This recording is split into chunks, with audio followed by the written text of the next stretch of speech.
दुपारी बैल चारल्यावर आम्ही त्याचा नानोरा केला आणि हात लागले त्याला शिनगारून घेतला.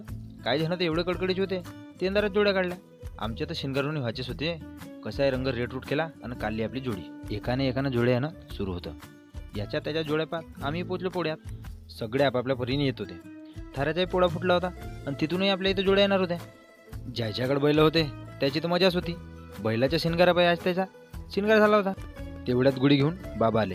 पोळ्यामध्ये गुढीले लई मायना आहे. गुढी शिवाय पोळा नाही. जमाना जसा मोरे जात आहे तशी सणामध्ये गर्दी कमी होत आहे. हे आपल्याला जोड्यावरून ध्यानात आलं होतं. इकडं तर वेगळाच ताल सुरू होता. करण्या कळाळ बकऱ्यासारख्या झडत्या येत होता. मैशाही काय कमी नव्हता. पोळ्यात गेले आणि झडत्या नाही दिल्या असं कुठं होते का. तेवढ्यात बाबानं गुढी फिरून निवत दिलं. निवत चाराचं होतं बैल आले.